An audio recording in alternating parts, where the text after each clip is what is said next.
Hello friends, मी दीपावीर स्वागत करत आहे सर्वांचं टीडीए माझं आपल्या युट्यूब चॅनलवरती. जसं की आपण मराठी व्याकरणमध्ये सगळे टॉपिक्स घेत आहोत आणि त्या टॉपिक्सवरती सांगितलं होतं की मी काही प्रश्न घेणार आहे, म्हणजे तुमचं रिव्हिजन होईल. आणि ते प्रश्न मी आज घेत आहे जे प्रश्न प्रिव्हियस इयरमध्ये विचारलेले आहेत. जे आपले टॉपिक्स आतापर्यंत झालेले आहेत ते तुम्ही लेक्चर्स बघून घ्या आणि ह्या क्वेश्चन्सने तुम्ही रिव्हिजन करा, कारण की हे एक्झाममध्ये विचारलेले प्रश्न आहेत. ठीक आहे, सो आपण इथे प्रश्न घेऊयात.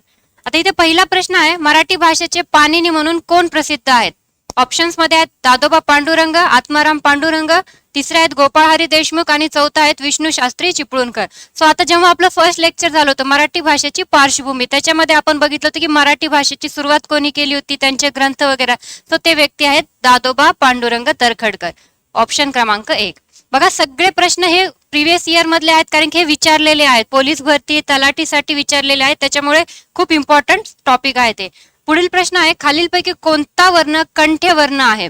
ठीक आहे, क, च, द आणि प. बघा, सगळ्याचा पाया मोडलेला आहे, म्हणजे ते काय असतं? वर्ण असतं. ठीक आहे, सो आता इथे आपल्याला कंठ्य वर्ण म्हणजे कंठातून जो वर्ण बाहेर निघतो, जो स्वर बाहेर निघतो, त्याला आपण कंठ्य वर्ण म्हणतो. सो इथे पर्याय क्रमांक 1 बरोबर आहे, क. पुढील, ओ हा संयुक्त स्वर कोणत्या दोन स्वरांनी बनलेला आहे? सो आपण बघितलं होतं संयुक्त स्वर स्वर आणि स्वर जेव्हा दोन्ही एकत्र येतात तेव्हा आपण संयुक्त स्वर, आणि संयुक्त व्यंजन जेव्हा व्यंजन आणि व्यंजन एकत्र येते तेव्हा आपण संयुक्त व्यंजन. इथे ओ दिलेला आहे, सो ओ ला आपण कसं लिहिणार? कारण की जेव्हा स्वर आणि स्वर, बघा इथे चारी ऑप्शन्स मध्ये स्वर अधिक स्वर दिलेले आहेत, सो ओ असं लिहितात, अ प्लस उ, अ प्लस उ. बघा ऑप्शन क्रमांक 4 मध्ये आपल्याला दिसतं अ प्लस उ, त्याला ओ संयुक्त स्वर म्हणतात. पुढील प्रश्न, अनुनासिकाला काय म्हणतात? अनुस्वार, शब्द, व्यंजन आणि विशेषण. सो अनुनासिकेला आपण अनुस्वार असं म्हणतो, जसं आहा. सो ते अनुनासिके असतात, त्यांना अनुस्वार असे म्हणतात. हे सगळे तुम्हाला as it is topic, as it is explanation तुम्हाला आपल्या लेक्चर्स मध्ये भेटेल. सो तुम्ही मराठी व्याकरणाचे डिटेल वाईज आणि एकदम आपण सिलेबस वाईज ते लेक्चर्स घेतलेले, सो तुम्ही ते बघून घेऊ शकता. पुढील प्रश्न, खालीलपैकी चुकीचा पर्याय निवडा. आता इथे शब्द म्हणजे कोणत्या दोन स्वरांनी, कोणत्या दोन शब्दांनी, ज्याचे बघा प्रत्येक ह्याचा पहिले जे शब्द दिले त्याचा पाय मोडलेला असतो, म्हणजे ते अधिक करून दुसरा एक शब्द त्याच्यात जोडला जातो आणि त्याच्यानंतर जो शब्द तयार होतो तो एक्झॅक्टली वर्ड, ज्याला मिनिंग असते. ठीक आहे, सो आता दिगंतर, स्वल्प आणि सचिष्प असे शब्द दिलेले आहेत. सो हे तिन्ही पण योग्य आहे, त्याच्यामध्ये चुकीचा कुठलाही नाहीये. ठीक आहे, सो पर्याय क्रमांक 4 इथे योग्य, यापैकी नाही. पुढील प्रश्न, नमस्कार या शब्दाची योग्य संधिफोड आहे. ठीक आहे, सो संधीमध्ये हा प्रश्न आहे. आता नमो प्लस कार, नमन प्लस कर, नमः प्लस कार, नम प्लस सकार. सो आता इथे नमस्कार दिलेला आहे, सो नम त्याच्या पुढे जर अ नसतं तिथे आहा म्हणजे अनुस्वार असणार.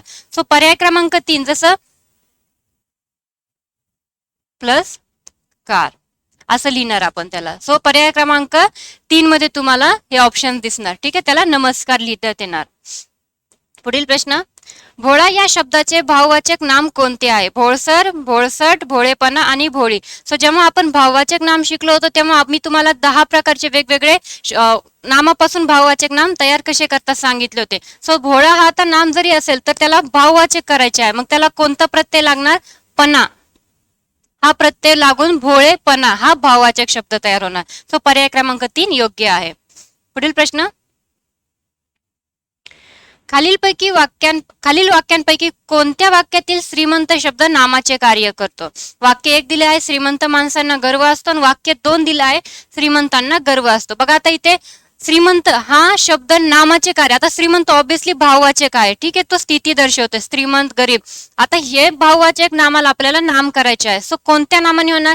2 वाक्य दिलेत, पहिला आहे श्रीमंत माणसांना गर्व.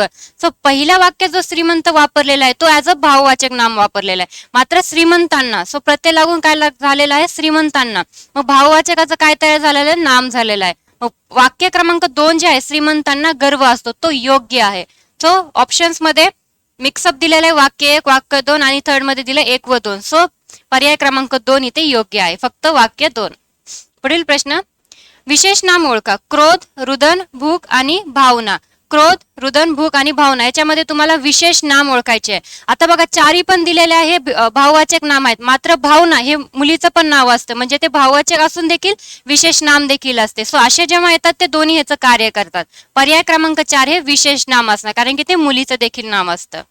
पुढील प्रश्न, खालीलपैकी चुकीची जोडी ओळखा दिलेली आहे. मुलगा सामान्य नाम, हिमालय विशेष नाम, गुलामगिरी भाववाचक नाम आणि चौथा दिलाय वरील सर्व बरोबर. बघा इथे हा प्रश्न देखील विचारलेला आहे पुणे 2014. सो आता मुलगा हा सामान्य नाम आहे, कारण की मुलगा कोणी असो, समोर तुम्ही मुलगा बघितलं तर मुलगाच म्हणणार. सो त्याचा एक स्पेसिफिक हाता नाव असेल, सपोज हरी आहे तर तुम्ही त्याला हरी म्हणून कॉल करणार. हरी असेल तर ते असेल विशेष नाम, इथे मुलगा दिला ऑब्व्हियसली ते काय असेल सामान्य नाम.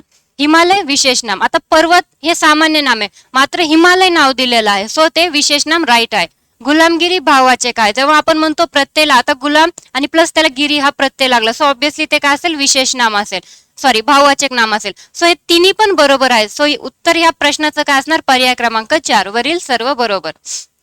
पुढचा, फुलांनी या शब्दातील विभक्तीचा प्रकार कोणता आहे? तृतीया, चतुर्थी, सप्तमी आणि यापैकी नाही. सो फुलांनी, आता हे आपण प्रत्यय बघितलेले नाहीयेत विभक्तीचे, मात्र याच्यावरती पण लेक्चर होणार आहे. सो फुलांनी या विभक्तीचा जो प्रकार आहे तो आहे तृतीया, पर्याय क्रमांक 1. पुढील प्रश्न, पुढील वाक्यातील नामे किंवा सर्वनामे कोणत्या विभक्तीत आहे ते सांगा. शिक्षकांनी मुलांना शाबासकी दिली. आता अंडरलाईन केले मुलांना, कोणतं आहे ते इथे, तर प्रथमा एक वचन, द्वितीय अनेक वचन, तृतीय अनेक वचन आणि चतुर्थी अनेक वचन. ऑब्व्हियसली अनेक वचन हे इथे आपल्याला दिसेल, सो पर्याय क्रमांक 1 तर नसेल. आता इथे जी विभक्ती सांगितलेली आहे ती आहे चतुर्थी, सो इथे ऑप्शन क्रमांक 4 चतुर्थी अनेक वचन असणार मुलांना. पुढचा प्रश्न, लिंगानुसार बदलणारी सर्वनामे कोणती आहेत? तो, हा, जो, ती, मी, तू, जे, आम्ही. चौथा आहे कोण काय. बघा तो पुढे तो मुलगा असेल तर आपण तो म्हणणार, मुलगी असेल तर ती म्हणणार. हा मुलगा आहे, ही मुलगी आहे, जो, तो. सो पर्याय क्रमांक 1 जो आहे तो लिंगानुसार बदलणारी सर्वनामे आहे. ठीक आहे, सो पर्याय क्रमांक 1. पुढचा प्रश्न, पुस्तकातील दुसरा भाग महत्वाचा आहे. अधोरेखित संख्या विशेषणाचा प्रकार ओळखा. आता दुसरा याला अंडरलाईन केलेला आहे, सो तो गणवाचक, पृथकत्व, अनिश्चित आणि क्रमवाचक. गणवाचक नाहीये, पृथकत्व नाहीये, अनिश्चित ऑब्व्हियसली तिथं दुसरा दिलाय, सो ते पण ऑप्शन आहे. सो तो क्रमवाचक आहे. मी सांगितलं होतं क्रमवाचक, गणवाचक, पृथकत्व, अनिश्चित हे सगळे सर्वनामांचे आपण संख्या विशेषण जे काय होते त्याचे प्रकार बघितले होते. सो आता इथे दुसरा जो दिलेला आहे तो आहे क्रमवाचक. पहिला, दुसरा, तिसरा, 10वा, 15वा हे सगळे काय असतात, क्रम असतात. सो क्रमवाचक, पर्याय क्रमांक 4. पुढचा प्रश्न आहे, खालीलपैकी कोणते अकर्मक क्रियापद आहे? पडणार, पड, पडत आणि पडलो. सो अकर्मक क्रियापद आहे. सो अकर्मक क्रियापद काय आहे इथे, तर पडलो. आपण लास्ट लेक्चर मध्ये इथे क्रियापद विषयी बघितलं होतं. पुढचा प्रश्न आहे, खालील वाक्यातील प्रयोजक क्रियापदाचे वाक्य कोणते आहे? सो क्रियापदावरती डिपेंड क्वेश्चन आहे आणि प्रयोजक अप्रयोजक असे 2 टाइप सांगितले होते. आई त्या मुलाला हसविते, मुलगा हसतो, आई मुलाला हसते, यापैकी नाही. आता मुलगा हसतो हे अप्रयोजक म्हणजे मुळात होत आहे. ठीक आहे, तो हसतो, तो रडतो. आई त्या मुलाला हसवते म्हणजे ती ठरवलं आहे की मुलाला हसवायचं आहे, म्हणून इथे प्रयोजक क्रियापद म्हणून यूज केलेलं आहे. आई त्या मुलाला हसवते, पर्याय 1. राजहंस या नावाचे स्त्रीलिंगी रूप कोणते आहे? राजहंस, राजहंसी, राजहंसिका, राजहंसिनी. सो पर्याय क्रमांक 2 असणार राजहंसी. ठीक आहे, पुढचा प्रश्न, वासरू हा शब्द कोणता आहे? नपुसकलिंगी, पुल्लिंगी, स्त्रीलिंगी आणि उभयलिंगी. सो पर्याय क्रमांक 1 इथे योग्य आहे, नपुसकलिंगी. पुढचा, योग्य जोड्या कोणत्या? सो गट अ आणि गट ब दिलेला आहे. आता इथे वाक्य देऊन पुढील ह्याच्यामध्ये काय दिलेलं आहे, विशेष नाम, भाववाचक नाम, सामान्य नाम आणि धातू साधित नाम आपल्याला इथे ओळखायचं आहे. सो ज्याला कर नाही त्याला डर कशाला? माझ्या आईने 16 गुरुवारांचे व्रत केलेले आहेत. नुसती हुशारी काय? ताजमहल ही अतिसुंदर कामाची. सो ठीक आहे, इथे आता बघा ज्याला कर नाही त्याला डर कशाला, कर लागलेला आहे, ज्याला कर नाही त्याला डर कशाला. तर इथं धातू साधित नाम आहे. ब जो आहे, माझ्या आईने 16 गुरुवारांचे व्रत केले. आता 16 मी सांगितलं जेव्हा संख्या लागून फक्त गुरुवार जर केलं असतं आपण तिथे 16 लागलेले आहेत, अनेक वचन होत आहे म्हणून ते विशेष नाम. आणि नुसती हुशारी काय कामाची, जेव्हा क येतं त्याला आपण भाववाचक म्हणतो, हुशारी शब्द आलेला आहे. ताजमहल ही अतिसुंदर कामाची, ताजमहल ही अतिसुंदर कामाची. सो इथे ताजमहल आहे, सो इथे सामान्य नाम म्हणून ताजमहल यूज केलेला आहे. सो ठीक आहे, इथे पर्याय क्रमांक 4 बघा योग्य असणार आहे. अ च 4 ब च 1, क च 2 आणि ड च 3. ठीक आहे, पुढील प्रश्न.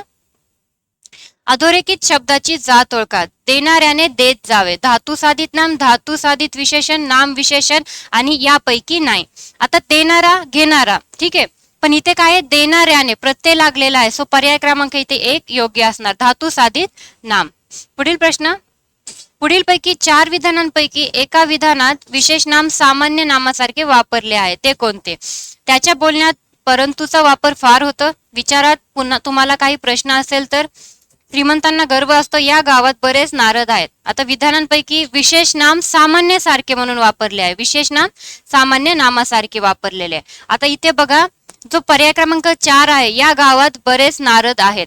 ठीक आहे, सो विशेष नाम नारद आहे, पण तो सामान्य सारखा म्हणजे बरेचसे नारद आहेत. एक स्पेसिफिक नारद, एक स्पेसिफिक असतं तर ते विशेष नाम ऑब्विसली आहे. मात्र गावात बरेचसे नारद आहेत म्हणजे खूप सारे आहेत. सो याचा ऑप्शन असणार पर्याय क्रमांक 4.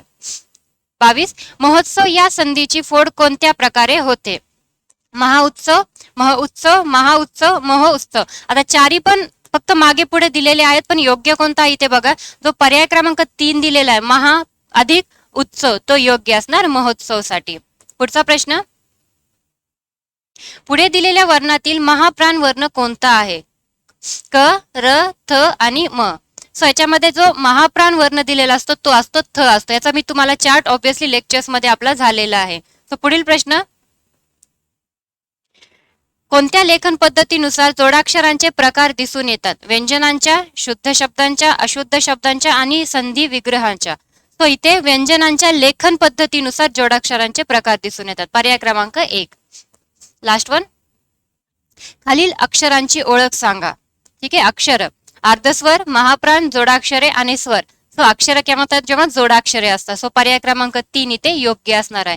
हे मी काही प्रश्न घेतले जे आपल्या टॉपिकशी रिलेट, ऑब्विसली जे आपले लेक्चर्स झालेले आहेत डिटेलमध्ये झालेले त्याच्यावरती काही प्रश्न घेतले. मात्र हे प्रश्न जे प्रिव्हियस इयर झालेले आहेत पोलीस भरती, तलाठी याच्यामध्ये विचारलेलेच घेतले आहेत. सो अशा पद्धतीने प्रश्न विचारतात हे इथे तुम्हाला कळाले असेल. सो लेक्चर्स बघा, रिव्हिजन करा आणि जर तुमच्या काही क्वेरीज असतील किंवा तुम्हाला कोणत्या टॉपिकवरती लेक्चर्स हवं असेल किंवा कुठे काही समजलं नसेल तर तुम्ही आम्हाला कमेंट्स करू शकता. ठीक आहे, सो चॅनल सबस्क्राईब करा. थँक्यू.